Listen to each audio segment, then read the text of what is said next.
Hi everyone. Today I want to talk about resigning from the LDS or Mormon church. And first I want to talk about some of the pros and cons of resigning from the perspective of a non-believing member. And then I want to talk about the actual process of resigning and the multiple ways to do it. So first of all, let's start with the pros of resigning. Now, people might think, what are the reasons to resign? Because it seems as if you believe the church is true, then resigning would be a terrible thing. And if you don't believe the church is true, well, then it's just a name on a record somewhere, so why bother? But there are several reasons why people would want to resign. And the first is to avoid contact from members of the church in official positions, asking you to come back to church, trying to minister to you, etc. Because the church doesn't really respect boundaries in this way. When people want to avoid contact with the church, and they say they want to avoid contact with the church, often the church will continue to contact them. And of course, the reason for this is because they're concerned about people's potential for exaltation. They want people to be able to receive all the blessings that God has to offer them. And so why wouldn't they keep trying even after someone has said no, just on the off chance that they say yes the next time? It makes perfect sense to me, but it still is very frustrating for a lot of people who would rather be left alone. And so they might consider removing their records because of that. Another reason connected to this is that the church will sometimes contact the children of people who have stepped away from the church and don't want their children contacted. And that can be a problem for them. And so they choose to remove their records for that reason. The second reason I want to talk about is that some people feel that the church has done or is doing things that are so bad that they don't want to be associated with the church in any way. And so they choose to remove their records because of that. The third reason is that sometimes people don't want to be counted among the church members because the church counts both active and inactive members in its membership counts. And sometimes people feel that they would like the count of church members to more accurately reflect what is actually experienced in the church in terms of membership attendance. And so they want to resign for that reason. I think this is becoming less important because the church is discontinuing the practice of reporting its total membership in general conferences. But prior to that, it was a big incentive for some people to remove their names from the church and not have them be counted in that number. The fourth reason people sometimes leave is to send a message to the church by leaving at a specific time, knowing that hopefully a lot of other people will resign at the same time due to something the church has just done, and send a message to the church that the thing that they've just done was considered unacceptable by a lot of people. This can happen due to particular talks given in general conference or to excommunications of certain members that a lot of people don't agree with. But in any case, it leads to a lot of people resigning, hopefully at the same time, in order to send a message to the church that what they did wasn't right in the eyes of a lot of the members. And finally, the last reason that people resign from the church is just to have a clean break from the church. This, I guess, is connected to not wanting to be contacted, but it's a little bit different in the sense that resigning from the church gives people a psychological feeling of stepping away from it, and it can provide some closure for some people who have painful experiences associated with the church. So that's my final reason why I think people resign. But now to go into a couple of reasons why people choose not to resign. I think the first one is that it's very easy for family members or friends, but particularly family members, to find out if you do resign, because oftentimes they'll hear it through the grapevine or through ward leadership if you're in the same ward, or parents will see that the names of their children are no longer reported on their tithing settlement statements if the children have resigned, and that is unfortunate because it means that there's no confidentiality in that case, but it is what the church does. And then the other reason not to resign potentially is that people do view resigned members of the church differently than they do current members of the church who are just inactive. Because when a person is inactive, it's easy to develop a perception that there's some other reason besides lack of belief. But it's pretty clear when a person resigns that they don't believe in the church anymore, and that can brand a person as dangerous in the eyes of the current members. And so there are people who don't want to resign for that reason. Now, to go into how to resign, there are a couple of different ways to do this. The first way, the way that the church prefers that people resign, is that they go to their bishop and ask to have their records removed or resign through their bishop, basically. But obviously, there are disadvantages to doing it this way. One disadvantage is the bishop will sometimes try to persuade the person to stay in the church, and that can be very stressful for the person who just wants to leave. And second of all, the bishop may not keep the process confidential, and there may be a lot of contact from other people in the church trying to bring the person back to the fold, which can be very frustrating. And so, for those reasons, a lot of people opt for a different method. There are a couple of different things that people can do besides resigning through their local leadership. One method is to send a letter of resignation directly to church headquarters. Another way to resign, at least in the US, is to go through the Quit Mormon website. The Quit Mormon website is run by a lawyer who basically becomes the representative to the church for you, interacting with the church on your behalf, which can make it easier for you to resign because you don't have to deal directly with the church. You don't have to deal directly with the pressure that the church wants to put on you in order to stay sometimes, and it can just make it a lot easier. The only problem is that in order to do that, you have to send a notarized letter to the Quit Mormon website, which means that you have to go through the process of seeing a notary, which can be a hassle that some people don't want to go through.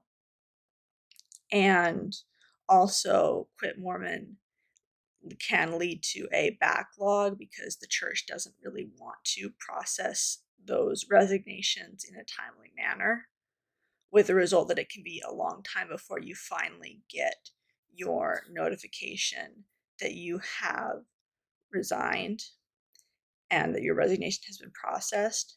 And also, you'll only get a notification from the Quit Mormon website. You will not get a notification from the church itself via letter. The church no longer sends letters to people who quit through Quit Mormon.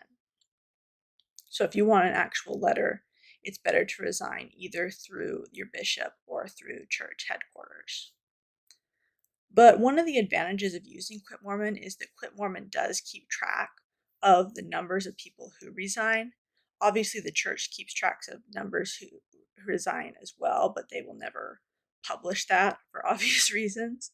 So, in order to know and get a sense of how many people are resigning, it actually is better if more people use Quit Mormon, because that way we have an idea of what the numbers are.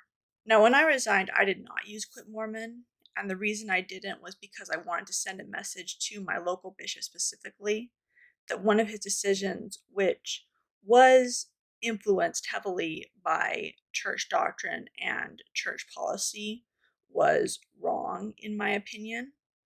And I wanted to send a message that I was not okay with what had happened. So I chose to resign through my local bishop. However, in general, unless you have a specific reason to resign through your local bishop, I would actually recommend using Quit Mormon for the reason of reporting numbers accurately.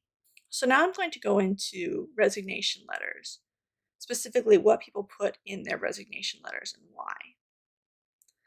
I think it's important to talk about why people would put certain things in their resignation letters, because some of these things, it might not be obvious why they're needed, but for some people they actually can be very important, and for others not so much. So I'm going to read the resignation letter template from xmormon.org, which is older but still valid to discuss, and talk about why the things that are in there and whether or not certain people will actually need to put them in their letter. So it starts out with your name, your date of birth, your current address, and the date. And these things are important because obviously you want the church to be able to remove your records. And in order to do that, it needs to be able to find your records. So it needs to have identifying information and ideally know what ward you are in so that it can remove your records specifically from that ward. Then the resignation letter template also has an address to which to send the letter, which in this case is Member Records Division, LDS Church, 50 East North, Temple, room 1372, SLC, Utah, zip code. And the reason why they're having you send this to the records office as their default is because they're assuming you don't want to deal with your local bishop directly. However, obviously you could send this to your bishop as well. Moving into the actual meat of the letter, it says, "This letter is my formal resignation from the Church of Jesus Christ of Latter-day Saints, and it is effective immediately. I hereby withdraw my consent to being treated as a member, and I withdraw my consent to being subject to church rules, policies, beliefs, and quote-unquote discipline. As I am no longer a member, I want my name permanently and completely removed from the membership rolls of the church." Now, in the explanation about the letter, the xmormon.org website says that this is the most important paragraph. And the reason is because you want to make it clear that you are resigning. If you just request that your records be removed and use that language instead, that isn't official enough, it isn't forceful enough. You need to say specifically that you are resigning. So it's not a matter of a request, it's a matter of fact. And so that's why this paragraph is so important. Now, the second sentence in the paragraph, when it talks about withdrawing consent to being treated as a member and particularly to church discipline, I think this sentence is more important for people who are actually in the process of being disciplined by the church, because some people will resign in order to resign rather than be excommunicated, or resign rather than face church discipline, which is a perfectly valid reason to resign, and one that I probably should have covered earlier. But I didn't put that sentence in my letter because I wasn't facing church discipline when I resigned. So then moving on to the second paragraph, "I have given this matter considerable thought. I understand what you consider the seriousness and consequences of my actions. I am aware that the church handbook says that my resignation cancels the effects of baptism and confirmation, withdraws the priesthood held by a male member, and revokes temple blessings. I also understand that I will be readmitted to the church by baptism only after a thorough interview." Quotes from the current church handbook of instructions. When I put parts from this paragraph into my own letter, I only put in the part that said I understood that my baptism and temple blessings would be revoked. I put an ellipses in to cut out the part of the quote with the priesthood, since that wasn't applicable to me. I also put in the part about understanding that I would not be readmitted to the church without a thorough interview. I believed it was important to put this part in to my letter because I had heard stories of people being forced to confirm that they knew that the ordinances of baptism and temple ordinances would be revoked when they resigned. And I didn't want any farther contact from my bishop asking me to confirm these things. So then, going on with the letter template, my resignation should be processed immediately without any waiting periods. I am not going to be dissuaded, and I am not going to change my mind. I expect this matter to be handled promptly, with respect, and with full confidentiality. After today, the only contact I want from the church is a single letter of confirmation to let me know that I am no longer a member of the church. I didn't use most of this, and one of the reasons is I really don't care whether there's a waiting period or not. Also, in terms of asking for confidentiality, there's no way I expect confidentiality even if I request it. So what's the point of requesting something that the bishop just simply cannot do? Because I live in the same house with members of the church. So, in conversations about those members of the church, it's going to be relevant to the spiritual lives of those members of the church that I've left the church. So, obviously, this is going to come up in ward leadership discussions at the very least. And who am I to say, oh, don't have those discussions? They're going to have those discussions. So, that's just how it is. And I don't mind if the ward knows that I left the church because they're going to know. It's just how it's going to work. In terms of only wanting a single letter of confirmation that you've left the church and not wanting any future contact, I actually am more open to future contact than some people. Although, if the bishop does try to contact me, I will make sure he's read my entire letter first before we have any conversation, and the conversation will be very much on my own terms because I don't consider myself a member anymore once I have submitted my resignation. So then following that, it says you can add any comments or reasons here. And I added a lot of reasons. I added a page and a half of reasons why I was leaving the church.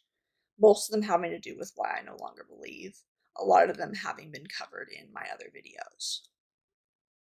But if I were to receive contact from the bishop, I would make sure that he had actually read and knew about the more serious of these reasons, because I feel like if he was going to contact me, he should at least have done me the respect of reading the entire thing and going through the entire thing and seeing what I actually believe, rather than just avoiding it because he doesn't want to hurt his testimony.